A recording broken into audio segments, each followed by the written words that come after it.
RSS और BJP के बीच मतभेद मतलब झगड़े की बातें आजकल हर जगह सुनने को मिल रही हैं। सोशल मीडिया से लेकर नेताओं तक सब चर्चा कर रहे हैं। आरएसएस चीफ मोहन भागवत ने क्या कहा, संघ के मैगजीन में क्या लिखा है और इंद्रेश कुमार ने क्या बोला, ये सब जानने की कोशिश हो रही है। सब पूछ रहे हैं कि आखिर मोहन भागवत ने ऐसा क्यों कहा, इंद्रेश कुमार ने ऐसा स्टेटमेंट क्यों दिया और बीजेपी के कामकाज पर संघ की पत्रिका में ऐसा आर्टिकल क्यों छपा। क्या मोदी और शाह के काम करने के तरीके से संघ खुश नहीं है? ऐसे ही बहुत से सवालों के जवाब ढूंढे जा रहे हैं। जब छत्तीसगढ़ के मुख्यमंत्री विष्णुदेव साय से आरएसएस के बयान पर सवाल पूछा गया तो उन्होंने कहा कि बीजेपी को जितनी सीटें मिली उतनी तो कांग्रेस 3 चुनावों में भी नहीं जीत पाई। लेकिन जब इंद्रेश कुमार के बयान पर सवाल पूछा गया तो मुख्यमंत्री जी बिना कुछ कहे चले गए। लगता है बीजेपी के बड़े नेता आरएसएस के सवालों से बच रहे हैं। मोदी जी के तीसरी बार प्रधानमंत्री बनने के बाद से ही आरएसएस और बीजेपी के बीच अनबन की खबरें आने लगी थीं।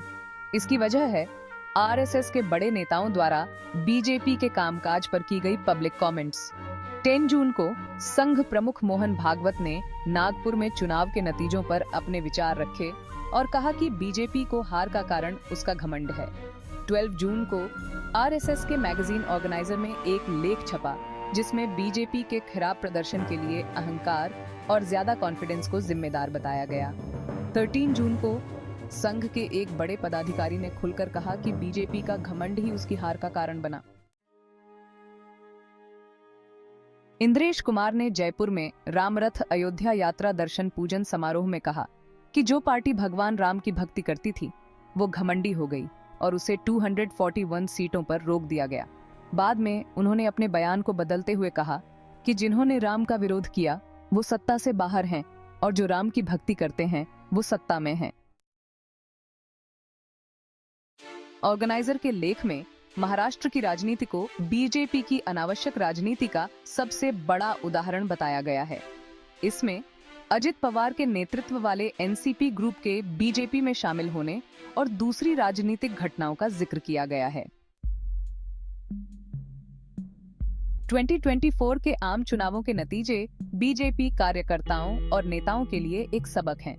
प्रधानमंत्री नरेंद्र मोदी का 400 सीटें जीतने का सपना एक लक्ष्य था जिसे मैदान पर कड़ी मेहनत से पूरा करना था, न कि सोशल मीडिया पर पोस्टर और सेल्फी शेयर करके।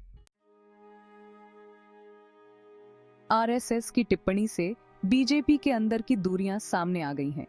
कहा जा रहा है कि चुनाव के दौरान बीजेपी अध्यक्ष जेपी नड्डा ने कहा था, अब हमें चुनाव जीतने के लिए आरएसएस की जरूरत नहीं है, और ये बात संघ के कार्यकर्ताओं को बुरी लगी थी।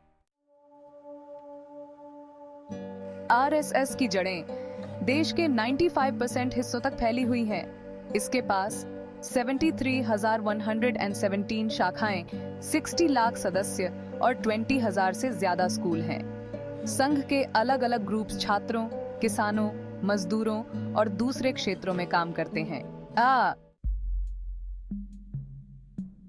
15 जून को मोहन भागवत और यूपी के मुख्यमंत्री योगी आदित्यनाथ की गोरखपुर में मुलाकात होगी।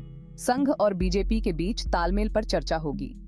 31 अगस्त से 2 सितंबर तक केरल में संघ की एक बड़ी बैठक भी होगी जिसमें आरएसएस और बीजेपी के बड़े नेता मौजूद रहेंगे।